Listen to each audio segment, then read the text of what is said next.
ಕೃಷ್ಣಾಯ ವಾಸುದೇವಾಯ ಹರೆಯೇ ಪರಮಾತ್ಮನೆ ಪ್ರಣತಕ್ಲೇಶನಾಶಾಯ ಗೋವಿಂದಾಯ ನಮೋ ನಮಃ. ವಿಷ್ಣುಪತ್ನಿ ಮಹಾಮಾಯೇ ಮಹಾಪುರುಷಲಕ್ಷಣೆ ಪ್ರಿಯೇ ಥಾಮೇ ಮಹಾಭಾಗೆ ಲೋಕಮಾತರ್ ನಮೋಸ್ತುತೆ. ಪ್ರಥಮೋ ಹನುಮಾನ್ ನಾಮ ದ್ವಿತೀಯೋ ಭೀಮ ಏವ ಚ ಪೂರ್ಣಪ್ರಜ್ಞಸ್ತೃತೀಯಸ್ತು ಭಗವತ್ಕಾರ್ಯಸಾಧಕಃ. ನಮೋ ರುದ್ರಾಯ ಮಹತೆ ದೇವಾಯೋಗ್ರಾಯ ಮೀಢುಷೆ ಶಿವಾಯ ನ್ಯಸ್ತದಂಡಾಯ ಧೃತದಂಡಾಯ ಮನ್ಯವೇ. ಶ್ರೀ ಗುರುಭ್ಯೋ ನಮಃ. ಪುಷ್ಯಮಾಸದ ಶುಕ್ಲ ಪಕ್ಷದ ಪಂಚಮಿ ದಿನ ಇದು, ಕ್ರೋಧಿ ಸಂವತ್ಸರದ್ದು. ಈ ದಿನ ನಮ್ಮ ತಾಯಿಯವರ ಊನ ಷಾಣ್ಮಾಸಿಕ ನಾವು ಮಾಡಿದ್ದೇವೆ. ಇವತ್ತು ನಾವು ಮಾಡಬೇಕಾದಂಥ ಮಾಡಿರುವಂಥ ದ್ರವ್ಯ ಯಜ್ಞ ಏನಿದೆ ಅದು ಸಾಂಗವಾಗಬೇಕಾದ್ರೆ ಈ ಒಂದು ಜ್ಞಾನ ಯಜ್ಞವೂ ಕೂಡ ನಮ್ಮ ತಾಯಿಯವರ ನೆನಪಿಗಾಗಿ ಮತ್ತು ಅವರ ಸದ್ಗತಿಗಾಗಿ ನಡೆಯಬೇಕು ಅಂತ ನಾವು ಉದ್ದೇಶಿಸಿ ದಿನನಿತ್ಯವೂ ನಡೆಯುವ ಕಾರ್ಯಕ್ರಮದಂತೆ ಇವತ್ತು ಕೂಡ ಭಾಗವತದ ಶ್ರವಣದಲ್ಲಿ ತೊಡಗಿದ್ದೇವೆ. 1ನೇ ಸ್ಕಂದದ 9ನೇ ಅಧ್ಯಾಯದ 22 ಶ್ಲೋಕಗಳು ಈ ಹಿಂದೆ ಸಮಾಪ್ತ ಆಗಿವೆ. ಭೀಷ್ಮರು ಕೃಷ್ಣ, ಯುಧಿಷ್ಠಿರ ಮೊದಲಾದವರನ್ನು ಉದ್ದೇಶಿಸಿ ಏನು ಮಾತನಾಡಿದರು ಅನ್ನೋದನ್ನು ನಾವು ನೋಡ್ತಾ ಇದ್ದೀವಿ. ದೇಶ ಕಾಲ ವಿಭಾಗವಿತು ಅಂತ ಭೀಷ್ಮರನ್ನು ಅಲ್ಲಿ ವಿಶೇಷಣದಿಂದ ವರ್ಣಿಸಿದ್ದಾರೆ ವ್ಯಾಸರು. ಯಾವ ದೇಶದಲ್ಲಿ ಯಾವ ಕಾಲದಲ್ಲಿ ಹೇಗೆ ಧರ್ಮಾಚರಣೆಯನ್ನು ಮಾಡಬೇಕು ಅನ್ನೋದನ್ನು ಶಾಂತಿ ಪರ್ವ ಮತ್ತು ಅನುಶಾಸನ ಪರ್ವಕ್ಕೆ ಅನುಗುಣವಾಗಿ ಭೀಷ್ಮ ಮಹಾಭಾರತದಲ್ಲಿ ವಿಸ್ತೃತವಾಗಿ ವರ್ಣನೆ ಮಾಡಿದ್ದಾನೆ. ಮಹಾಭಾರತದಲ್ಲಿ ಬಂದಿರುವಂತಹ ಶ್ಲೋಕವನ್ನು ಕೂಡ ಯಾವ ಕಾಲಕ್ಕೂ ಅನ್ವಿತವಾಗುವಂಥ ಪ್ರಸ್ತುತವಾಗುವ ಶ್ಲೋಕವನ್ನು ಕೂಡ ಮೊನ್ನೆ ನಾವು ನೋಡಲಿಲ್ಲ, ಇವತ್ತು ಆ ಶ್ಲೋಕವನ್ನು ನೋಡೋಣ. ಧರ್ಮೋಪ್ಯಧರ್ಮೋ ಭವತಿ ಧರ್ಮೋ ಭವತ್ಯುತ ಅಧರ್ಮೋಪಿ ಭವೇದ್ಧರ್ಮ ಧರ್ಮೋ ಭವತ್ಯುತ ಕಾರಣಾತ್ ದೇಶಕಾಲಸ್ಯ ದೇಶಕಾಲಸ್ಯ ತಾದೃಶ ಅಂತ ಆ ಪ್ರಸಿದ್ಧವಾದ ಶ್ಲೋಕ. ಅಧರ್ಮೋಪಿ ಭವೇದ್ಧರ್ಮ, ಅಧರ್ಮವು ಒಂದು ಬಾರಿ ಧರ್ಮ ಆಗಬಹುದು. ಧರ್ಮೋ ಭವತ್ಯುತ, ಕೆಲವು ಬಾರಿ ಧರ್ಮವೂ ಕೂಡ ಅಧರ್ಮ ಆಗಬಹುದು. ಯಾಕೆಂದರೆ ಕಾರಣಾತ್ ದೇಶಕಾಲಸ್ಯ, ಯಾವುದೋ ಒಂದು ನಿರ್ದಿಷ್ಟ ಕಾಲದ ಪರಿಮಿತಿಯಲ್ಲಿ, ಮತ್ತೊಂದು ಯಾವುದೋ ನಿರ್ದಿಷ್ಟ ದೇಶದ ಸ್ಥಳದ ಪರಿಮಿತಿಯಲ್ಲಿ. ಹಾಗೆ ನಾವು ಅದನ್ನು ಒಂದು ಹೆಚ್ಚಿನ ಅಂಶವನ್ನು ಸೇರಿಸ್ಕೊಂಡು ನೋಡುವುದಾದರೆ ಒಂದು ವ್ಯಕ್ತಿ, ದೇಶ, ಕಾಲ, ವ್ಯಕ್ತಿ, ಈ ಮೂರಕ್ಕೆ ಅನುಗುಣವಾಗಿ ಅದರ ಆಧಾರದಿಂದ ಅಧರ್ಮ ಧರ್ಮ ಆದೀತು, ಧರ್ಮ ಅಧರ್ಮ ಆದೀತು ಅಂತ ಶಾಸ್ತ್ರ ಎಚ್ಚರಿಸಿದೆ. ಮಹಾಭಾರತ ಆ ಶ್ಲೋಕವನ್ನೇನು ಹೇಳಿದೆ ಅದರ ಸಂಕ್ಷಿಪ್ತ ರೂಪವನ್ನು ಭಾಗವತ ಇಲ್ಲಿ ದೇಶ ಕಾಲ ವಿಭಾಗವಿತ್ ಅಂತ ಹೀಗೆ ಹೇಳಿದ್ದಾರೆ ಅಂತನ್ನೋದನ್ನು ನಾವು ತಿಳ್ಕೊಳ್ಬೇಕು. ಹಿಂದೆ 16ನೇ ಶ್ಲೋಕದಲ್ಲಿ ಧರ್ಮಜ್ಞೋ ದೇಶಕಾಲ ವಿಭಾಗವಿತ್ ಅಂತ ಹೀಗೆ ಬಂದಿತ್ತು ಭೀಷ್ಮನಿಗೆ ವಿಶೇಷಣವಾಗಿ. ನಿಮಗಿವತ್ತು ಏನು ಕಷ್ಟ ಬಂದಿದೆ ಅದೆಲ್ಲವೂ ಕೂಡ ಕಾಲನಾಮಕನಾದ ಈ ಭಗವಂತನ ಸಂಕಲ್ಪಕ್ಕನುಗುಣವಾಗಿ ಬಂದದ್ದು ಅಂತ ಭಾವಿಸು ಅಂತ ಅವ್ರು ಹೇಳಿದರು. ಮುಂದೆ ಇವತ್ತು ನಾವು ನೋಡಬೇಕಾದದ್ದು 23ನೇ ಶ್ಲೋಕ. ನಶ್ಯಸ್ಯ ಕರ್ಹಿಚಿದ್ರಾಜನ್ ಪುಮಾನ್ ವೇದ ವಿಧಿಸ್ಥಿತಂ ಯದ್ವಿಜಿಜ್ಞಾಸಯ ಯುಕ್ತಾ ಮುಷ್ಯಂತಿ ಕವಯೋಪಿ. ಕಾಲನಾಮಕನಾದ ಈ ಭಗವಂತ ಇಲ್ಲೇನಿದ್ದಾನೆ, ನಿಮ್ಮೆದುರಿಗೆ ಏನಿದ್ದಾನೆ, ಅವನ ಸಂಕಲ್ಪವನ್ನು ಯಾರಿಗೂ ಕೂಡ ಅರ್ಥ ಮಾಡ್ಕೊಳ್ಳಿಕ್ಕಾಗೋದಿಲ್ಲ. ಅನೇಕ ಜನ ಅದನ್ನು ಅರ್ಥ ಮಾಡ್ಕೊಳ್ಬೇಕು ಅಂತ ಪ್ರಯತ್ನಿಸಿ ಜ್ಞಾನಿಗಳಾದವರು ಕೂಡ ವಿಫಲರಾಗ್ತಾರೆ. ನಹಿ ಅಸ್ಯ ಅಂತ ನಿಮ್ಮ ಎದುರಿಗೆ ಇರುವ ಕೃಷ್ಣ ಅಂತ ಯಾಕೆ ಹೇಳಿದೆ ಅಂದರೆ, ಶ್ರೀಧರರು ತಮ್ಮ ವ್ಯಾಖ್ಯಾನದಲ್ಲಿ ನಹಿ ಅಸ್ಯ ಇತಿ ಕೃಷ್ಣಸ್ಯ ಇತಿ ಅಂಗುಲ್ಯ ನಿರ್ದಿಶತಿ. ಈ ನಿಮ್ಮ ಎದುರಿಗೆ ಇದ್ದಾನಲ್ಲ ಕೃಷ್ಣ, ಅವನು ನಿಮ್ಮ ಬಂಧು, ನಿಮ್ಮ ಸ್ನೇಹಿತ, ನಿಮ್ಮ ಆತ್ಮೀಯನಂತೆ ಕಾಣಿಸ್ಕೋತಾ ಇದ್ದಾನೆ. ಆದರೆ ಮೂಲತಃ ಕಾಲನಾಮಕನಾದ ಭಗವಂತ ಈತ ಏನು ಆಲೋಚನೆ ಮಾಡಿದ್ದಾನೆ ಅನ್ನೋದನ್ನು ಯಾರಿಗೂ ಕೂಡ ಅರ್ಥ ಮಾಡ್ಕೊಳ್ಳಿಕ್ಕಾಗೋದಿಲ್ಲ. ಯದ್ವಿಜಿಜ್ಞಾಸಯ ಯುಕ್ತಾ,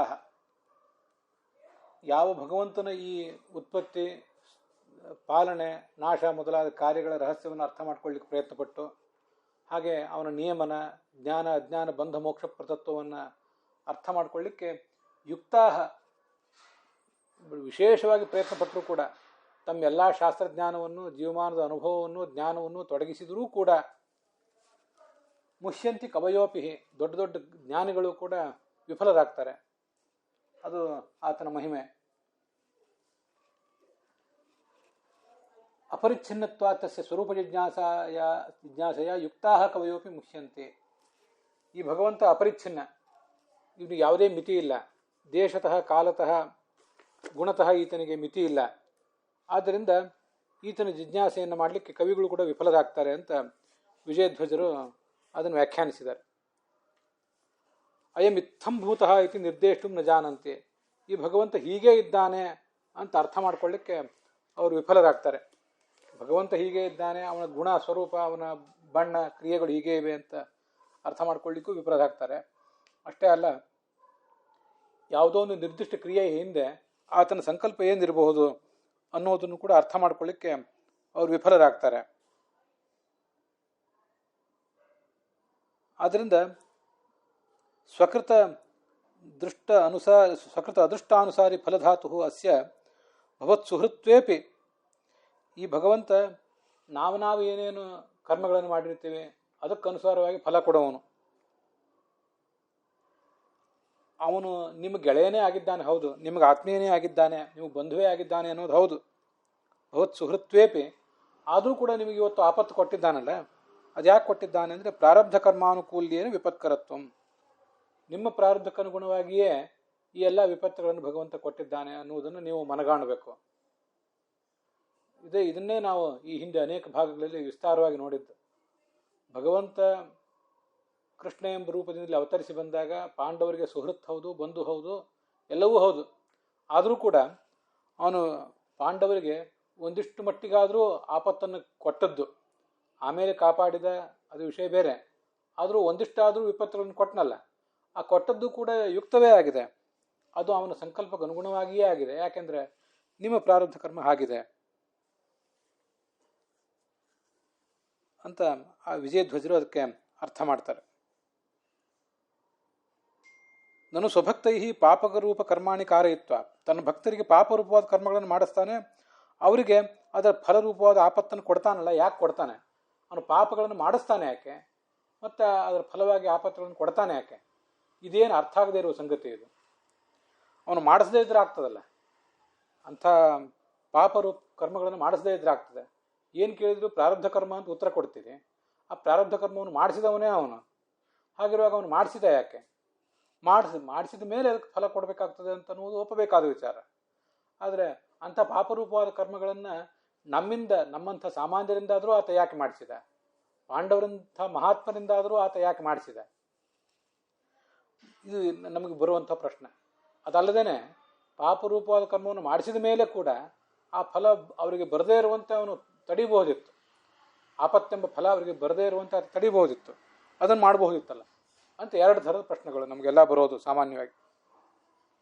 ನಮ್ಮ ಬಗ್ಗೆಯೂ ಬರ್ತದೆ, ಪಾಂಡವರ ಬಗ್ಗೆಯೂ ಬರ್ತದೆ, ಎಲ್ಲರ ಬಗ್ಗೆನೂ ಬರ್ತದೆ ಅಂತ ಪ್ರಶ್ನೆ ಬಂದರೆ ಅದಕ್ಕೆ ಹೇಳ್ತಾರೆ, ಇದಕ್ಕಿಂತ ಹೆಚ್ಚಿನ ಉತ್ತರವನ್ನು ನಾವು ಕೊಡಲಾರೆವು ಅಂತಾರೆ ವಿಜಯ ಯಾದವಾರ್ಯರು. ಯಾಕೆ ಪಾಪರೂಪವಾದ ಕರ್ಮಗಳನ್ನು ಮಾಡಿಸ್ತಾನೆ? ಮಾಡಿಸುವುದು ಆತನ ಸಂಕಲ್ಪ ಅಷ್ಟೆ.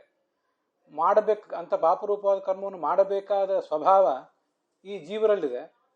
ಹಾಗೆ ಅದನ್ನು ಮಾಡಿಸಿ ಆ ರೀತಿಯಾದ ಫಲ ಕೊಡಬೇಕಾದ ಸ್ವಭಾವ ಭಗವಂತನಲ್ಲಿದೆ. ದೇವಶೇಷ ಸ್ವಭಾವೋಯಂ ಆಪ್ತ ಕಾಮಸ್ಯ ಕಾಸ್ಪೃಹ ಅಂತ ಉಪನಿಷತ್ತು ಹೇಳುವುದು ಅದನ್ನೇ. ಕ್ರೀಡಾರ್ಥಂ ಸೃಷ್ಟಿರಿತ್ಯನ್ನೇ ಭೋಗಾರ್ಥಮಿತಿ ಚಾಬರೆ. ಭಗವಂತನ ಸೃಷ್ಟಿ ಯಾಕೆ? ಅವನ ಪಾಲನೆ ಯಾಕೆ? ನಾಶ ಯಾಕೆ? ನಿಯಮನ ಯಾಕೆ? ಈ ಎಲ್ಲ ಕ್ರಿಯೆಗಳನ್ನು ಅವನು ಯಾಕೆ ಮಾಡ್ತಾ ಇದ್ದಾನೆ ಅಂತ ಹೀಗೆ ಪ್ರಶ್ನೆ ಬಂದರೆ ಅದಕ್ಕೆ ಮೂಲಭೂತವಾದ ಮತ್ತು ಅತ್ಯಂತ ಸರಳವಾದ, ಅಷ್ಟು ಸರಳ ಆದರೂ ಕೂಡ ಪೂರ್ಣವಾಗಿ ನಮಗೆ ಅರ್ಥ ಆಗದೇ ಇರುವಂಥ ಉತ್ತರ ಅಂದರೆ ದೇವಶೇಷ ಸ್ವಭಾವೋಯಂ. ಭಗವಂತ ಹೀಗೆ ಮಾಡ್ತಾನೆ ಅನ್ನೋದು ಆತನ ಸ್ವಭಾವ ಅಷ್ಟೆ. ಆ ಸ್ವಭಾವವನ್ನು ನಾವು ಅರಿತರೆ ಒಂದಿಷ್ಟು ಸಮಾಧಾನ ಆದೀತು. ಅರಿತರೂ ಕೂಡ ಪೂರ್ಣವಾಗಿ ಸಮಾಧಾನ ಆಗದೇನೂ ಇರಬಹುದು. ಆಪ್ತ ಕಾಮಸ್ಯ ಕಾಸ್ಪೃಹ. ಅವನಿಗಂತೂ ಅದರಿಂದ ಆಗಬೇಕಾದ್ದೇನೂ ಇಲ್ಲ. ನಮಗೂ ಆತನ ಸಂಕಲ್ಪವನ್ನು ಅರಿಯುವುದೊಂದೇ ದೊಡ್ಡ ಭಾಗ್ಯ ಅಷ್ಟೆ. ಹೀಗೆ ಯಾಕೆ ಪಾಪರೂಪವಾದ ಕರ್ಮಗಳನ್ನು ನಮ್ಮಿಂದ ಮತ್ತು ಪಾಂಡವರಂಥವರಿಂದ ಮಾಡಿಸ್ತಾನೆ? ಮಾಡಿಸಿದ ಮೇಲೂ ಕೂಡ ಆ ಅದರ ಫಲವಾಗಿ ಆಪತ್ತುಗಳು ಬರದಂತೆ ಅವನು ತಡೆಯುವುದಿಲ್ಲ ಯಾಕೆ ಅನ್ನುವುದೆಲ್ಲ ನಮ್ಮ ಊಹೆಗೆ ಮೀರಿದ್ದು. ಬಹಳ ಸಣ್ಣವರು ನಾವು ಅದನ್ನು ಅರ್ಥ ಮಾಡ್ಕೊಳ್ಳಿಕ್ಕೆ. ಆದ್ದರಿಂದ ಅದನ್ನು ನಾವೀಗ ಅರ್ಥ ಮಾಡ್ಕೊಳ್ಳಿಕ್ಕೆ ಬಹಳ ಪ್ರಯತ್ನ ಪಡದೇ ಇರೋದು ಒಳ್ಳೆಯದು ಅಂತಲೇ ಭಾಗವತ ಮತ್ತು ಅದರ ಟಿಪ್ಪಣಿಕಾರರೆಲ್ಲ ಅಭಿಪ್ರಾಯಪಟ್ಟಂತೆ ಕಾಣಿಸ್ತಾರೆ.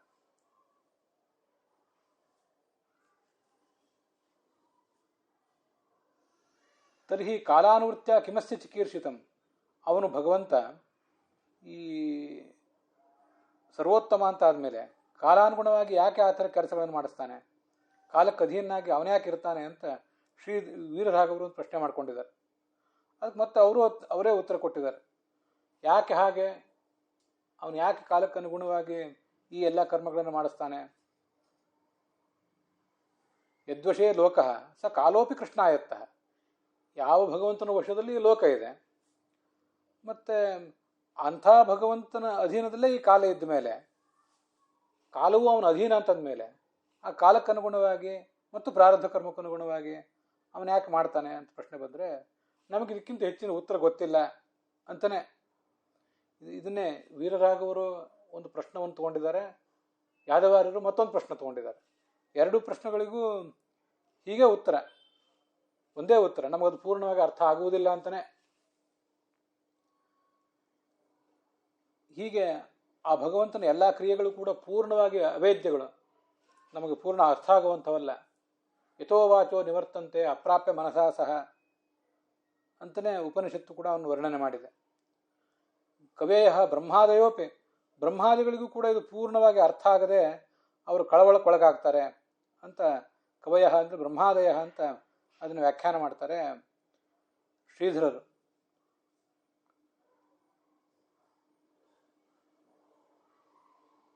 ರಾಧಾಕೃಷ್ಣರು ಕೂಡ ಹೆಚ್ಚು ಕಡಿಮೆ ಇಂಥದನ್ನೇ ಉತ್ತರವನ್ನೇ ಅಲ್ಲಿ ಕೊಟ್ಟಿದ್ದಾರೆ. ಮುಂದೆ ನಾವು ನೋಡಬೇಕಾದದ್ದು ಎಂ ಮನ್ಯಸೆ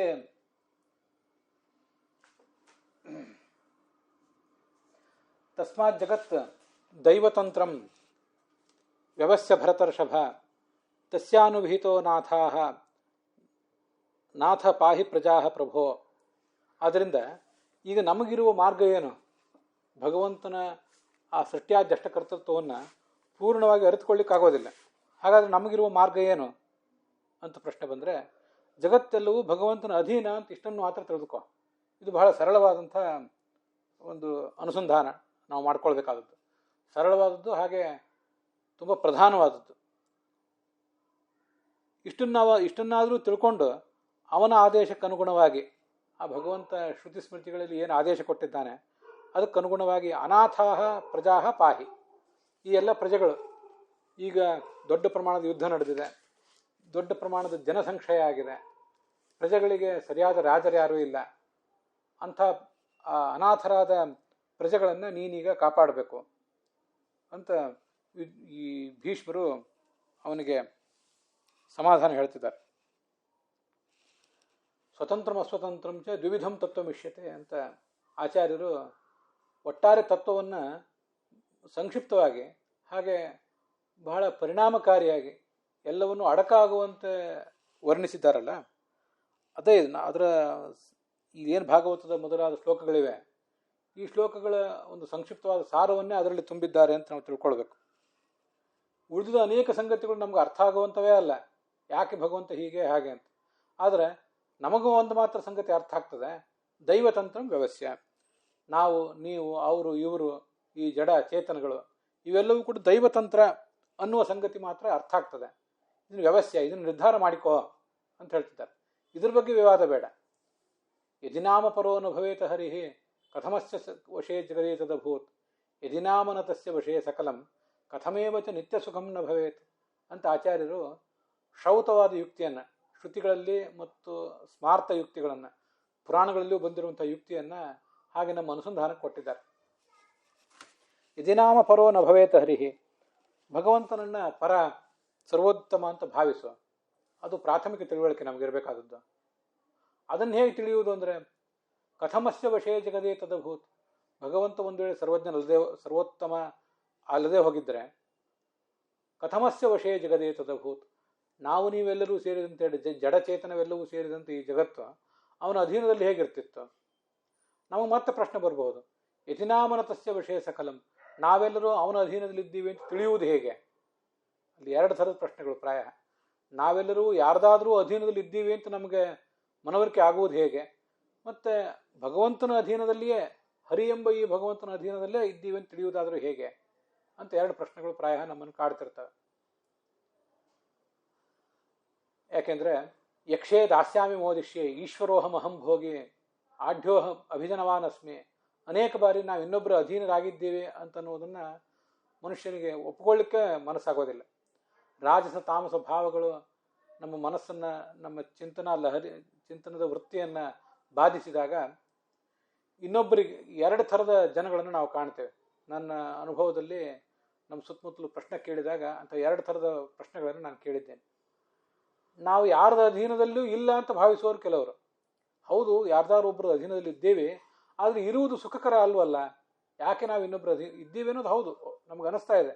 ಆದರೆ ಇನ್ನೊಬ್ಬರ ಅಧೀನದಲ್ಲಿ ಇರುವಿಕೆ, ಇನ್ನು ಮುಂದಾದರೂ ಆತನ ಅಧೀನದಲ್ಲಿ ಇದ್ದೀವಿ, ಇರಬೇಕು ಅಂತನ್ನುವುದು ಇದೇನೋ ಅಷ್ಟು ಸುಖಕರವಾದ ಸಂಗತಿ ಅಲ್ಲ, ಕಂಫರ್ಟೇಬಲ್ ಥಿಂಗ್ ಏನಲ್ಲ ಇದು ಅಂತಲೇ ಅನೇಕ ಜನ ಭಾವಿಸ್ತಾರೆ. ಯಜಿನಾಮನತಸ್ಯ ವಿಷಯ ಸಕಲಂ, ಅಲ್ಲಿ ಮೂಲಭೂತವನ್ನು ನಾವು ತಿಳಿಬೇಕಾದದ್ದು ಇದು ಆ ಭಗವಂತನ ಆ ಒಬ್ಬ ಶಕ್ತಿಯ ಅಧೀನದಲ್ಲಿ ಇದೆ ಅನ್ನೋದನ್ನು ತಿಳಿಬೇಕು. ಅದಂತೂ ಮೊದಲು ಗೊತ್ತಾಗಬೇಕು. ಇಲ್ಲದೆ ಯಾಕೆ ಅಂದರೆ ಕಥಮೇವಚ ನಿತ್ಯ ಸುಖಂ ನ ಭವೇತ್. ನಾವೇ ಯಾರು ಭಗವದ್ಗೀತೆಯಲ್ಲಿ ಯಾರನ್ನು ಕೃಷ್ಣ ವರ್ಣನೆ ಮಾಡಿದ್ದಾನೆ, ಆಢ್ಯ ಅಭಿಜನವಾನಸ್ಮಿ, ಬೇಕಾಷ್ಟು ನನ್ನ ಶಕ್ತಿ ಇದೆ, ಒಳ್ಳೆಯ ವಂಶದಲ್ಲಿ ಹುಟ್ಟಿದ್ದೇನೆ, ಈಶ್ವರ ಅಹಂ ಭೋಗಿ, ಈಶ್ವರೋಹಂ ಅಹಂ ಭೋಗಿ, ನಾನು ಏನನ್ನಾದರೂ ಮಾಡಬಲ್ಲ ಶಕ್ತಿ ಉಳ್ಳವನಾಗಿದ್ದೇನೆ, ಏನನ್ನಾದರೂ ಸುಖ ಪಡ್ತೇನೆ, ಯಕ್ಷೇ ದಾಸ್ಯಾಮಿ ಮೋದಿಷ್ಯೆ, ಬೇಕಾದಾಗ ಯಜ್ಞ ಮಾಡ್ತೇನೆ, ದಾನ ಮಾಡ್ತೇನೆ, ಬೇಕಾದಷ್ಟು ಸುಖಭೋಗಗಳನ್ನು ಅನುಭವಿಸ್ತೇನೆ ಅಂತೆಲ್ಲ ಭಾವಿಸುವವರು ಕೂಡ ಹೊರಗೆ ದರ್ಪದಿಂದ ಮಾತು ಹೇಳ್ತಿದ್ದಾರೆ ಹೊರತು ಪೂರ್ಣವಾಗಿ ಅವರಿಗೆ ತಾವು ಮಾಡಬೇಕಾದ್ದನ್ನೆಲ್ಲ ಮಾಡಿಕೊಳ್ಳಿಕ್ಕಾಗಿದೆಯಾ? ತಮ್ಮವರಿಗೆ ತಾವೇನು ಮಾಡಿಕೊಡ್ಬೇಕು ಅಂತ ಹೊರಟಿದ್ದಾರೆ ಅದೆಲ್ಲ ಆಗಿದೆಯಾ? ಬಂದಿರೋ ಆಪತ್ತುಗಳನ್ನು ದೂರ ಇಡ್ಲಿಕ್ಕೆ ಅವ್ರ ಕೈಯಿಂದ ಆಗಿದೆಯಾ? ಪಡೆಯಬೇಕಾದನ್ನೆಲ್ಲ ಪಡೀಲಿಕ್ಕೆ ಅವ್ರಿಗೆ ಆಗಿದೆಯಾ ಅಂತ ಕೇಳಿದರೆ ಆಗಿಲ್ಲ ಅಂತನ್ನುವುದೇ ನಮಗೆ ಸ್ಪಷ್ಟವಾದ ಉತ್ತರ. ತಮಗೆ ಪಡೆಯಬೇಕಾದ್ದೆಲ್ಲವನ್ನು ಪಡೀಲಿಕ್ಕಾಗಿಲ್ಲ, ದೂರ ಇಡಬೇಕಾದ್ದೆಲ್ಲವನ್ನು ದೂರ ಇಡ್ಲಿಕ್ಕೆ ಆಗಿಲ್ಲ ಅನ್ನುವ ಒಂದು ವಾಸ್ತವಿಕ ಸಂಗತಿ ಏನಿದೆ ಅದು ಅವ್ರಿಗೆ ಗೊತ್ತಿದ್ರೂ ಕೂಡ ಅದನ್ನು ಹೊರಗೆ ಒಪ್ಪಲಿಕ್ಕಾಗದೆ ಒಂದು ದರ್ಪದಿಂದ ಆ ತಮಗೆ ಗೊತ್ತಿರುವ ಸಂಗತಿಯನ್ನು ಮುಚ್ಚಿಡ್ಲಿಕ್ಕೆ ಹೋಗ್ತಾರೆ. ಆಧುನಿಕ ಕಾಲದಲ್ಲೂ ಹೀಗೆ ಹೇಳ್ತಾರೆ. ತುಂಬ ದುಷ್ಟರಾದವರು, ಸಮಾಜವನ್ನು ಪೀಡಿಸುವಂಥ ದುಷ್ಟಶಕ್ತಿಗಳೇನಿರ್ತಾರೆ, ತಮ್ಮ ಒಳಗಿರುವ ದೌರ್ಬಲ್ಯವನ್ನು ಮೆಟ್ಟಿ ನಿಲ್ಲಕ್ಕಾಗಿ ಇನ್ನೊಬ್ಬರ ಮೇಲೆ ಅಂಥದ್ದೊಂದು ದಬ್ಬಾಳಿಕೆ ನಡೆಸ್ತಿರ್ತಾರಂತ. ದಬ್ಬಾಳಿಕೆ ಯಾಕೆ ನಡೆಸ್ತಿರ್ತಾರೆ ಅಂದರೆ ತಮ್ಮೊಳಗಿನ ದೌರ್ಬಲ್ಯ ಮೆಟ್ಟಿ ನಿಲ್ಲಕ್ಕಾಗಿ. ಇನ್ನೊಬ್ಬರ ಮೇಲೆ ದಬ್ಬಾಳಿಕೆ, ಮಾತಿನ ಮೂಲಕ ದಬ್ಬಾಳಿಕೆ, ಶಸ್ತ್ರಗಳ ಮೂಲಕ ದಬ್ಬಾಳಿಕೆ, ಆರ್ಥಿಕವಾಗಿ ದಬ್ಬಾಳಿಕೆ ಅವರು ಒಂದೇಳೆ ಮಾಡದೆ ಹೋದರೆ ತಮ್ಮ ದೌರ್ಬಲ್ಯಲ್ಲಿ ರಟ್ಟಾಗಿಬಿಡ್ತದೋ, ತಾವೆಲ್ಲಿ ಕ್ಷುಲ್ಲಕರಾಗಿ ಹೋಗ್ತೀವೋ, ಚಿಲ್ಲರೆಯಾಗಿ ಹೋಗ್ತೀವೋ ಅಂತ ಒಂದು ಭಯ ಅವ್ರನ್ನ ಯಾವತ್ತೂ ಕಾಡ್ತಿರ್ತದೆ. ಈಗ ಅನೇಕ ಜನ ಸಮಾಜಶಾಸ್ತ್ರಜ್ಞರು, ಮನೋವಿಶ್ಲೇಷಣಾ ಶಾಸ್ತ್ರಜ್ಞರೆಲ್ಲ ಹಾಗೆ ಅದನ್ನು ವಿಮರ್ಶಿಸ್ತಿರ್ತಾರೆ.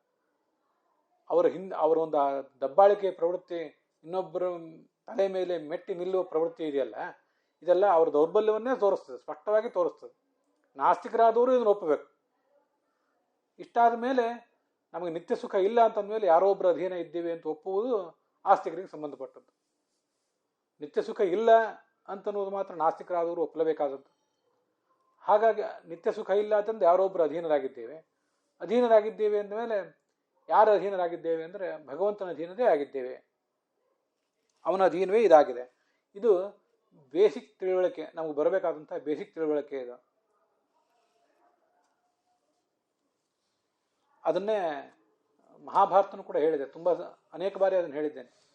ಅನೇಕ ಗಹನವಾದ ಸಂಗತಿಗಳು ನಮ್ಗೆ ಅರ್ಥ ಮಾಡ್ಕೊಳ್ಳಿಕ್ಕೆ ಆಗದೇ ಇರಬಹುದು. ಇಲ್ಲೂ ಹಾಗೆ ಬಂತು. ಭಗವಂತ ಯಾಕೆ ಹೀಗೆ ಮಾಡ್ತಾನೆ? ಉತ್ಪತ್ತಿ, ಸ್ಥಿತಿ, ಸಂಹಾರ ಮೊದಲಾದವುಗಳನ್ನು ಭಗವಂತ ಯಾಕೆ ಮಾಡಿಸ್ತಾ ಇದ್ದಾನೆ? ಯಾಕೆ ಪಾಪ ಕಾರ್ಯಗಳನ್ನು ಮಾಡಿಸ್ತಾನೆ? ಅದಕ್ಕೆ ಫಲ ಯಾಕೆ ಕೊಡ್ತಾನೆ? ಪಾಪ ಕಾರ್ಯಗಳನ್ನು ಮಾಡಿಸ್ತಾನೆ ಯಾಕೆ ಅಂತ ಒಂದು, ಪಾಪ ಕಾರ್ಯಗಳನ್ನು ಮಾಡಿಸಿದ ಮೇಲೂ ಕೂಡ ಫಲವನ್ನು ಕೊಡದೆ ಸುಮ್ಮನೆ ಇರಬಹುದಲ್ಲ ಅನ್ನೆಲ್ಲ ಪ್ರಶ್ನೆಗಳು. ಈ ತಾಮಸರನ್ನ, ರಾಜಸರನ್ನ ತಮಸ್ಸಿಗೆ ಹೋಗದೇ ಇರುವಂತೆ ಅವ್ರು ತಡೀಬಹುದಲ್ಲ ಅಂತೆಲ್ಲ ಪ್ರಶ್ನೆಗಳನ್ನು ಕೇಳುವವರಿದ್ದಾರೆ. ಇಂಥವೆಲ್ಲ ತಸ್ಮಾತ್ವಂ ಗಹನಾನ್ ಸರ್ವಾನ್, ಇದೇ ಭೀಷ್ಮರೇ ಮಹಾಭಾರತದಲ್ಲಿ ಇದೇ ಯುಧಿಷ್ಠಿರನಿಗೆ ಹೇಳಿದ ಮಾತದು. ಅನೇಕ ಗಹನವಾದ ಸಂಗತಿಗಳಿವೆ ಅಲ್ಲ, ಇಲ್ಲಿ ಕೂಡ ಅದನ್ನೇ ಹೇಳ್ತಿದ್ದಾರೆ ಅಂತ ನನಗೆ ಕಾಣಿಸೋದು. ತಸ್ಮಾತ್ ಜಗತ್ ದೈವತಂತ್ರಂ ವ್ಯವಸ್ಥೆ ಭರತರ್ಷಭ. ಹೆಚ್ಚಿನದನ್ನು ಅರ್ಥ ಮಾಡಿಕೊಳ್ಳುವ ಶಕ್ತಿ ನಿನಗಿಲ್ಲ, ನನಗೂ ಕೂಡ ಇನ್ನೂ ಹೆಚ್ಚಿನ ಮನವರಿಕೆ ಆಗುವ ಉತ್ತರವನ್ನು ಕೊಡುವ ಶಕ್ತಿ ಇಲ್ಲ ಅಂತ ಅವ್ರು ಭಾವಿಸಿದಂತಿದೆ. ಬ್ರಹ್ಮಾದಿ ದೇವತೆಗಳೇ ಮೋಹ ಹೊಂದುತ್ತಿದ್ದಾರೆ ಅಂದರೆ ನನ್ನಂಥವ್ನು ಹೇಳುವುದೇನು, ನಿನ್ನಂಥವ್ನು ಕೇಳುವುದೇನು? ಆದ್ದರಿಂದ ಒಂದು ಸಂಗತಿಯನ್ನು ಮನದಟ್ಟು ಮಾಡಿಕೊ, ಜಗತ್ತೆಲ್ಲವೂ ದೈವತಂತ್ರ, ಭಗವಂತನ ಅಧೀನ ಅಂತ ಮನದಟ್ಟು ಮಾಡಿಕೊ ಅಂತ ಹೇಳ್ತಿದ್ದಾರೆ. ಅದನ್ನೇ ಮಹಾಭಾರತದಲ್ಲಿ ಗಹನಾನ್ ಸರ್ವಾನ್ ತ್ಯಕ್ವಾ ಶಾಸ್ತ್ರಾರ್ಥ ವಿಸ್ತರಾನ್, ಬಹಳ ಕ್ಲಿಷ್ಟವಾದ ಮನವರಿಕೆಗೆ ಸಿಗದ ಸಂಗತಿಗಳನ್ನೆಲ್ಲ ತ್ಯಕ್ವ, ಅವುಗಳನ್ನು ತಾತ್ಕಾಲಿಕವಾಗಿ ಆದರೂ ಬದಿಗಿಟ್ಟು ಅನನ್ಯ ಚೇತಾಹ ಧ್ಯಾಯಸ್ವ ನಾರಾಯಣ ಮಜಂಬಿಭಂ, ಭಗವಂತನನ್ನು ನಾರಾಯಣನನ್ನು ಧ್ಯಾನಿಸು. ಅದಕ್ಕೆ ವ್ಯಾಖ್ಯಾನ ಹೀಗೆ ನಾನು ಮಾಡ್ಕೊಳ್ಳೋದು: ಅನನ್ಯ ಚೇತಾಹ ನಾರಾಯಣಂ ವಿಜಾನೀಹಿ, ಭಗವಂತನನ್ನು ನಾರಾಯಣ ಎಂಬುದಾಗಿ ಧ್ಯಾನಿಸು. ನಾರಾಯಣ ಎಂಬುದಾಗಿ ಧ್ಯಾನಿಸುವುದು ಅಂದರೆ ನರಾಜ್ಜಾತಾನಿ ತತ್ವಾನಿ ನಾರಾಯಣ ಇತಿ ತತ್ವವಿದು ತಾನ್ಯೇವಚ ಅಯನಂ ತಸ್ಯ ತಸ್ಮಾನ್ ನಾರಾಯಣ ಸ್ಮೃತಃ ಅಂತ ಅದೇ ಮಹಾಭಾರತವೇ ಮತ್ತೊಂದು ಕಡೆ ನಾರಾಯಣ ಶಬ್ದದ ನಿರ್ವಚನ ಹೇಳಿದೆ. ಪ್ರಾಯ ನಾರಾಯಣ ಶಬ್ದದ ನಿರ್ವಚನಗಳಲ್ಲೆಲ್ಲ ಅತ್ಯಂತ ಸುಂದರವಾದದ್ದು ಮತ್ತು ಹೆಚ್ಚು ಸಾರಭೂತವಾದ ನಿರ್ವಚನ ಅದು. ನರ ಅಂದರೆ ಭಗವಂತ, ನಾಶವಿಲ್ಲದ ಭಗವಂತ, ಅವನಿಂದ ಹುಟ್ಟಿದ್ದು ಈ ಜಗತ್ತು. ನಾರ ಪ್ರಕೃತಿಯಿಂದ ಆರಂಭಿಸಿ ಒಬ್ಬ ಹುಲು ಮಾನವನವರೆಗೆ, ಜಡದವರೆಗೆ ಪ್ರತಿಯೊಂದು ತತ್ವವೂ ಕೂಡ ನಾರ. ಅದೆಲ್ಲವೂ ತಾನ್ಯೇವಚ ಅಯನಂ ತಸ್ಯ, ಆ ಭಗವಂತನ ಸನ್ನಿಧಾನ ಪಾತ್ರ. ಭಗವಂತ ಒಳಗಿದ್ದಾನೆ, ಇದಕ್ಕೆಲ್ಲದಕ್ಕೂ ಅಂತರ್ಯಾಮಿಯಾಗಿದ್ದಾನೆ. ಅಂತರ್ಯಾಮಿಗಿರುವುದು ಅಂದರೆ ಅವನು ಸಾರಭೂತನಾಗಿದ್ದಾನೆ. ಎಲ್ಲ ಕಡೆ ಶಾಸ್ತ್ರದಲ್ಲಿ ಅದನ್ನೇ ವರ್ಣನೆ ಮಾಡಿದ್ದಾರೆ. ಅನ್ನಮಯ, ಪ್ರಾಣಮಯ, ಮನೋಮಯ ಇತ್ಯಾದಿ ಕಡೆಗಳಲ್ಲಿ ಸವಾಯೇಷ ಪುರುಷೋನ್ನರ ಸಮಯ ಅನ್ನಸ್ಯ ಸಾರಭೂತೋಯಂ ಶರೀರಸ್ಯ ಚ ಕೇಶವ ಅಂತ ಆಚಾರ್ಯರು ತೈತರೀಯ ಭಾಷೆಯಲ್ಲಿ ಕೂಡ ಅದನ್ನೇ ವರ್ಣನೆ ಮಾಡಿದ್ದಾರೆ. ಅಲ್ಲೆಲ್ಲ ಸಾರ, ರಸ, ವರ ಅನ್ನೋ ಶಬ್ದಗಳು ಒಳಗಿದ್ದು ಅದಕ್ಕೆ ಅಸ್ತಿತ್ವ ಕೊಟ್ಟವನು, ಅದರ ಕ್ರಿಯೆಗಳನ್ನು ಮಾಡಿಸುವವನು, ಅದರ ಸ್ವಭಾವಗಳನ್ನು ನಿಯಂತ್ರಿಸುವವನು ಅಂತ. ಹೀಗೆ ಜಗತ್ತೆಲ್ಲವೂ ನಾರ. ಆ ಜಗತ್ತು ಭಗವಂತನಿಗೆ ಅಯನವಾಗಿದೆ, ಅಂದರೆ ಅವನ ಸನ್ನಿಧಾನ ಪಾತ್ರವಾಗಿದೆ. ಕೇವಲ ಅವನು ಒಳಗೆ ಇರುವುದು ಮಾತ್ರ ಅಲ್ಲ, ಆಕಾಶನೂ ಕಾಲನೂ ಎಲ್ಲ ಕಡೆ ಇರ್ತದೆ. ಜಡವಾದ ಆಕಾಶ, ಜಡವಾದ ಕಾಲ, ಆಗ ಅವನೆಲ್ಲ ಒಳಗಿದ್ದು ನಿಯಮಿಸ್ತಾ ಇದ್ದಾನೆ ಅಂತ ಅವನನ್ನು ಭಾವಿಸು. ಉಳಿದ ಸಂಗತಿಗಳನ್ನು ನಿನಗೀಗ ಅರ್ಥ ಆಗದೆ ಹೋದರೆ ತಾತ್ಕಾಲಿಕವಾಗಿ ಬದಿಗಿಡು. ದೈವತಂತ್ರ, ಜಗತ್ತೆಲ್ಲವೂ ದೈವತಂತ್ರ ಅಂತ ತಿಳಿ. ವ್ಯವಸ್ಥೆ ಇದನ್ನಾದರೂ ನಿರ್ಧಾರ ಮಾಡಿಕೊ. ಇದನ್ನಾದರೂ ಅಂತ ಧ್ವನಿ ಅಲ್ಲಿ ಭಾಗವತ ಶ್ಲೋಕ ಓದಿದಾಗ ಕಾಣಿಸ್ತದೋ ಇಲ್ಲ. ಆದರೆ ಇವೇನು ಪ್ರಶ್ನೆಗಳ ಮೇಲೆ ಬಂದಿವೆ 23, 22 ಇತ್ಯಾದಿ ಶ್ಲೋಕಗಳಲ್ಲಿ, ಆ ಪ್ರಶ್ನೆಗಳನ್ನು ನಾವು ನಮ್ಮ ಮನಸ್ಸಿನ ಮೇಲೆ ಆವಾಹಿಸಿಕೊಂಡಾಗ ಕೊನೆಗೆ ನಾವು ಇಷ್ಟನ್ನಾದರೂ ತಿಳ್ಕೊಂಡ್ರೆ ಸಾಕು ಅಂತ ಅನಿಸ್ತದೆ. ಅದಕ್ಕಾಗಿ ಇದನ್ನು ಹೇಳ್ತಿದ್ದೇನೆ ಅಷ್ಟೆ. ತಸ್ಯ ಅನುವಿಹಿತ, ಆ ಭಗವಂತನ ಆದೇಶಕ್ಕನುಸಾರವಾಗಿ, ಶ್ರುತಿಸ್ಮೃತಿ ಹರಿಯರಾಜ್ಞೆ ಅಂತ ಅವನೇನು ಆಜ್ಞೆ ಮಾಡಿದ್ದಾನೆ ಅದಕ್ಕನುಸಾರವಾಗಿ ಈ ಎಲ್ಲ ಪ್ರಜೆಗಳನ್ನು, ಅನಾಥಾಹ ಪ್ರಜಾಹ, ಇವತ್ತು ನೀನು ಕಾಪಾಡದೆ ಹೋದರೆ ಸರಿಯಾದ ರಕ್ಷಕರ್ಯಾರು ಇವರಿಗಿಲ್ಲ, ಅವ್ರನ್ನ ನೀನು ಕಾಪಾಡಬೇಕು. ವಿವಕ್ಷಿತ ಕಥನಂ ನಿಗಮಯತೆ, ತುಂಬ ಸುಂದರವಾದ ಮಾತು ವಿಜಯಧ್ವಜರು. ಇದು ನಿಗಮನ. ಇದು ಇಲ್ಲಿವರೆಗೇನು ಚರ್ಚೆ ಮಾಡಿದೀವಲ್ಲ, ಭಗವಂತ ಹೀಗೆ ಯಾಕೆ ಹಾಗೆ ಯಾಕೆ ಅಂತೆಲ್ಲ, ಅದರದ್ದೆಲ್ಲರದು ನಿಗಮನ. ಪ್ರತಿಜ್ಞಾ, ಹೇತು, ಉದಾಹರಣೆ, ಉಪನಯ, ನಿಗಮನ ಅಂತ ಇರ್ತದಲ್ಲ ಶಾಸ್ತ್ರದಲ್ಲಿ, ತರ್ಕಶಾಸ್ತ್ರದಲ್ಲಿ. ನಿಗಮನ ಅಂದರೆ ಕನ್ಕ್ಲೂಷನ್, ಕೊನೆಗೆ ಪಕ್ಷ ಸಾಧ್ಯವಾನ್, ಪರ್ವತದಲ್ಲಿ ಒಂದು ನೀರೇ ಅಂತ ತೀರ್ಮಾನಿಸುವುದೇ ನಿಗಮನ. ಹಾಗೆ ಇಲ್ಲಿಯೂ ಕೂಡ ನಾವೇನು ತೀರ್ಮಾನ ತಗೋಬೇಕು? ಇಲ್ಲೂ ಒಂದಿಷ್ಟು ಅನುಮಾನಗಳು ಬಂದವು. ಅನುಮಾನ ಬರದೇ ಹೋದರೂ ಈ ಚರ್ಚೆಗೆ ಒಂದು ಮಂಗಳ ನಾವು ಹಾಡುವುದು ಎಲ್ಲಿ ಅಂದರೆ, ಭಗವಂತ ಜಗತ್ತೆಲ್ಲವೂ ಭಗವದ್ ಅಧೀನ. ತಸ್ಮಾತ್ ಉಕ್ತ ಹೇತುಭ್ಯ ದೈವಸ್ಯ ಹರೇ ತಂತ್ರಂ, ಅದನ್ನೇ ಉಕ್ತ ಹೇತುಭ್ಯ ಅಂತಲೇ ಹೇಳಿದ್ದಾರೆ ವಿಜಯಧ್ವಜರು. ಹಿಂದೆ ಅನೇಕ ಯುಕ್ತಿಗಳನ್ನು ನೀವೆಲ್ಲ ಅನುಸಂಧಾನ ಮಾಡಿಕೊಂಡು ಆ ದೈವ, ಪರದೈವವಾದ ಹರಿಯ ತಂತ್ರ ಈ ಜಗತ್ತು ಅಂತ ತಿಳ್ಕೊಳ್ಳಿ. ತಸ್ಯ ಹರೇಹ ಅನುಕೂಲಯ, ಆ ಭಗವಂತನ ಮನೋಗತವನ್ನು ಬಲ್ಲಂತಹ ಶ್ರುತಿಸ್ಮೃತಿಗಳೇನಿವೆ ಅದಕ್ಕನುಸಾರವಾಗಿ ಆಜ್ಞೆ ಮಾಡೋ. ತಸ್ಯ ಅನುವಿಹಿತ, ಅದರ ಅನುಶಾಸನಕ್ಕೆ ಅನುಗುಣವಾಗಿ ಈ ಜಗತ್ತೆಲ್ಲವನ್ನು ನೀನು ಪಾಲಿಸಬೇಕು. ದುಷ್ಟರಕ್ಷಣ, ಶಿಷ್ಟರಕ್ಷಣ ಮೊದಲಾದನ್ನು ನೀನು ಪಾಲಿಸಬೇಕು. ಹೇ ಭರತರ್ಷಭ, ಈ ಜಗತ್ತನ್ನು ನೀನು ಕಾಪಾಡಬೇಕು. ಹರೇಹೇ ಅಂದರೆ ಸ್ವತಂತ್ರ ಕರ್ತೃತ್ವ, ಹರಿಯೇ ಸ್ವತಂತ್ರ ಕರ್ತೃ. ಆದ್ದರಿಂದ ಅವನು ಏನು ಅಪೇಕ್ಷೆ ಪಡ್ತಾನೆ, ಹೇಗೆ ಸಂಕಲ್ಪ ಮಾಡಿದ್ದಾನೆ ಹಾಗೆ ನೀನು ಕೂಡ ಮಾಡಬೇಕು ಅಂತ ಅದರ ತಾತ್ಪರ್ಯ ಯಾದವಾರ್ಯರು ಕೂಡ ಹೇಳ್ತಾರೆ. ಅನುವಿಹಿತ ಅಂದರೆ ಆಜ್ಞಾನುವರ್ತಿ, ಅವನ ಆಜ್ಞಾನುವರ್ತಿಯಾಗಿದ್ದು ಅಧರ್ಮ ಬುದ್ಧಿಂ ಅಪಹಾಯ, ಸ್ವಕರ್ಮಣಿ ಅಧರ್ಮ ಬುದ್ಧಿಂ ಅಪಹಾಯ. ಏನು ಕರ್ಮಗಳನ್ನು ಮಾಡ್ತಾ ಇದ್ದೆ, ನೀನೇನು ರಾಜನಾಗಿ ಮುಂದುವರಿಬೇಕಾಗಿದೆ, ಇದನ್ನು ಅಧರ್ಮ ಅನ್ನುವ ಗೊಂದಲಕ್ಕೆ ಸಿಲುಕಬೇಡ. ಈ ಜಗತ್ತೆಲ್ಲವನ್ನು ಕೂಡ ನೀನು ಹೀಗೆ ಕಾಪಾಡಬೇಕಾಗಿದೆ ಅಂತ ಅದಕ್ಕೆ ವ್ಯಾಖ್ಯಾನ ಮಾಡ್ತಾರೆ. ಹೇ ನಾಥ ಅಂದರೆ ಕುಲ ಪರಂಪರಾಗತ ಅಂತ ಶ್ರೀಧರ ವ್ಯಾಖ್ಯಾನ ಮಾಡಿದ್ದಾರೆ. ಹಾಗೆ ಯಾದವಾರ್ಯರು ಕೂಡ ಕುಲ ಪರಂಪರಾಗತ ಸ್ವಾಮಿನ್, ಕುಲದಲ್ಲಿ ಸಂಪ್ರದಾಯ ಇದು, ಕ್ಷತ್ರಿಯರ ಕುಲದಲ್ಲಿ ಹಿರಿಯ ಮಗ ರಾಜ ಆಗಬೇಕು ಅಂತ, ಅದಕ್ಕೆ ನಿನ್ನನ್ನು ನಾಥ ಅಂತ ಹೇಳಿರೋದು. ನೀನು ಹಾಗೆ ಎಲ್ಲವನ್ನು ಕೂಡ ಮಾಡಬೇಕು ಅಂತ ಅವರ ತಾತ್ಪರ್ಯ. ಇದಂ ಸುಖ ದುಃಖಾಧಿಕಂ ಸರ್ವಂ, ನಮಗೆ ನಿಮಗೆ ಬಂದಿರುವ ಸುಖ ದುಃಖವೆಲ್ಲವೂ ಕೂಡ ದೈವತಂತ್ರಂ ಕಾಲ ಉದ್ಬೋಧಯಿತ. ದೈವ ಅಂದರೆ ನಮ್ಮ ಕಾಲವನ್ನು, ನಮಗೆ ಉಚಿತವಾದ ಕಾಲವನ್ನು, ನಮ್ಮ ಕರ್ಮವನ್ನೆಲ್ಲ ಪ್ರೇರಿಸುವವನು ಅವನು. ಅದಕ್ಕನುಗುಣವಾಗಿ ಈ ಜಗತ್ತೆಲ್ಲವೂ ನಡೆದಿದೆ ಅಂತ ತಿಳ್ಕೊಂಡು ಹಾಗೆ ನೀನು ಕೂಡ ಅದನ್ನು ಮುಂದುವರಿಸು. ಇದನ್ನು ಬಿಟ್ಟು ನಿನಗೆ ಬೇರೆ ಮಾರ್ಗ ಇಲ್ಲ, ನಿನ್ನ ಕರ್ತವ್ಯವನ್ನು ನೀನು ಮರೆಯುವಂತಿಲ್ಲ ಅಂತ ಅದರ ತಾತ್ಪರ್ಯ. ಒಂದು 25ನೇ ಶ್ಲೋಕ, ಕೊನೆಯದೊಂದು ಶ್ಲೋಕ ಇದೆ, ಅದನ್ನು ನೋಡಿ ಇವತ್ತಿನ ಭಾಗ ಸಮಾಪ್ತ ಮಾಡೋಣ. ಏಷವೈ ಭಗವಾನ್ ಸಾಕ್ಷಾತ್ ಆದ್ಯೋ ನಾರಾಯಣ ಪುಮಾನ್ ಮೋಹಯನ್ ಮಾಯೆಯ ಲೋಕಂ ಗೂಢಶ್ಚರತಿ ವೃಷ್ಣಿಷು. ಇವನು ಯಾರು? ಇವನು ನಾರಾಯಣ, ಆದಿನಾರಾಯಣ. ಅವನೇ ಕೃಷ್ಣ ರೂಪದಿಂದ ಈ ಜಗತ್ತಿನಲ್ಲಿ ಅವತರಿಸಿ ಜಗತ್ತೆಲ್ಲದಕ್ಕೂ ಮೋಹ ಬರುವಂತೆ ಮಾಡಿ ನಿಗೂಢನಾಗಿ ಸಂಚರಿಸ್ತಾ ಇದ್ದಾನೆ. ಅವನೇ ನಾರಾಯಣ ಅಂತ ಅವನು ಸುತ್ತಮುತ್ತಲಿದ್ದಂಥವರಿಗೂ ಕೂಡ ಅನೇಕ ಮಂದಿಗೆ ಗೊತ್ತಾಗ್ತಾ ಇಲ್ಲ ಅಂತ ಆ ಶ್ಲೋಕದ ಅರ್ಥ. ಏತಾವಂತಂ ಕಾಲಂ ಈಶ್ವರಂ ಪರೋಕ್ಷತೆಯ ಅಭಿದಾಯ. ವಿಜಯಧ್ವಜರು ಹೇಳ್ತಾರೆ, ಇಲ್ಲಿಯವರೆಗೆ ಭಗವಂತನ ವರ್ಣನೆ ಏನು ಮಾಡಿದ್ವಿ ಅದು ಪರೋಕ್ಷವಾದ ವರ್ಣನೆ. ಈಗ ಅಪರೋಕ್ಷತೆಯ ಹಸ್ತಗ್ರಾಹೇಣ ನಿರ್ದಿಶನ್ನಿವ, ನಿಮ್ಮೆದುರಿಗಿದ್ದಾನೆ ನೋಡಿ ಈ ಭಗವಂತ, ಈ ಕೃಷ್ಣ, ಇವನು ಆದಿನಾರಾಯಣ ಅಂತ ಅವನನ್ನು ವರ್ಣನೆ ಮಾಡ್ತಾ ಇದ್ದಾರೆ. ವೃಷ್ಣಿಷು ಚರತಿ, ಯಾದವರ ನಡುವೆ ಹೀಗೆ ಸಂಚಾರ ಮಾಡ್ತಾ ಇದ್ದಾನೆ.